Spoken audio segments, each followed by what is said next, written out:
Question है, three identical particles are joined together by a thread.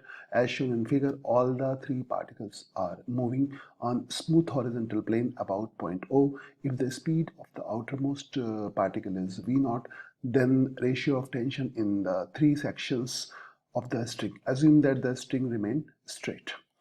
तो इसका diagram मैंने नीचे बता रखा है. स्ट्रिंग स्ट्रेट है और आउटर मोस्ट पॉइंट की वेलोसिटी v0 है. तो क्वेश्चन से क्लियर है कि ये पूरा का पूरा सिस्टम सर्कुलर मोशन कर रहा है पॉइंट ओ के अबाउट. तो पॉइंट ओ के अबाउट यहाँ पर सर्कुलर मोशन है. तो लेट्स टेक सम कलर. ये तो इसके अबाउट एंगुलर वेलोसिटी कुछ होगी. एंगुलर वेलोसिटी ओमेगा होगी. ओके.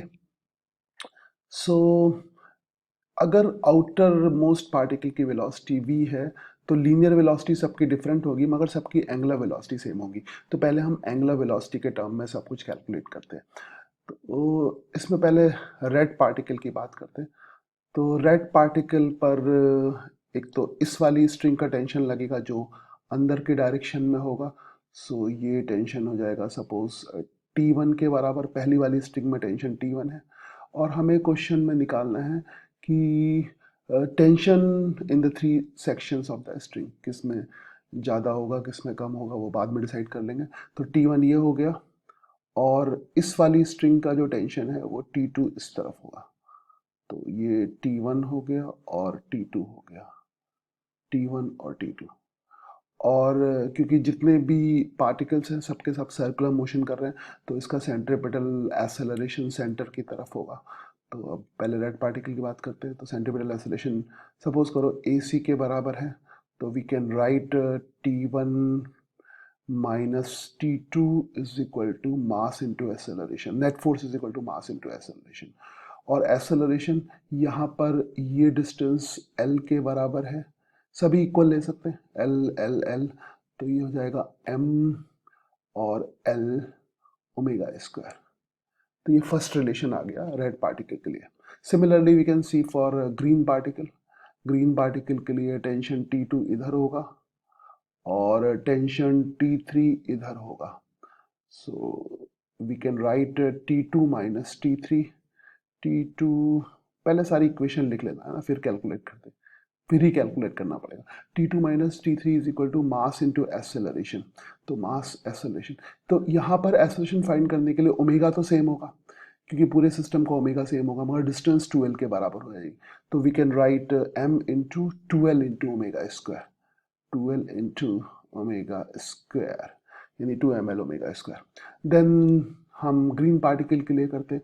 तो ग्रीन पार्टिकल में टेंशन T3 इधर होगा और इस तरफ कोई टेंशन नहीं होगा. तो हम लिख सकते हैं T3 बराबर नाउ इसकी जो डिस्टेंस हो गई L प्लस L तीसरी वाली L 3L हो गई. तो T3 यू कैन राइट कि M into 3L omega square. Now आराम से T1 और T2 और T3 की वैल्यू आ जाएगी. तो T3 इतना आ गया. तो अब इसमें रेड इक्वेशन को मैनिपुलेट कर लें. नहीं पहले ग्रीन इक्वेशन को मैनिपुलेट करते हैं. तो T3 is equal to 3 M L omega square है. तो T2 की वैल्यू किसकी हो जाएगी. यहाँ पे T3 की वैल्यू पुट करो तो that will be 5 M L omega square. 5 M L omega square.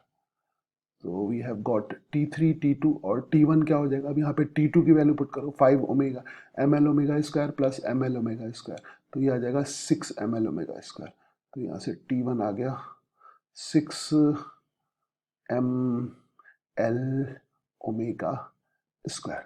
Now अब हम आसानी से रेशियो फाइंड कर सकते हैं T1 T2 और T3 का.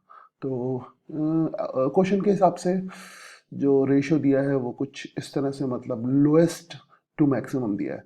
तो यहाँ पर लोएस्ट T3 आ रहा है. तो T3 is to T2 is to T1. That will be 3 ml omega square इसमें है. तो ml ओमेगा स्क्वायर तो उड़ जाएगा 3 है ना. तो 3:5:6 का रेशियो आ जाएगा. That will B 3:5:6. यानी इस क्वेश्चन का आंसर होगा फोर्थ वाला 3:5:6.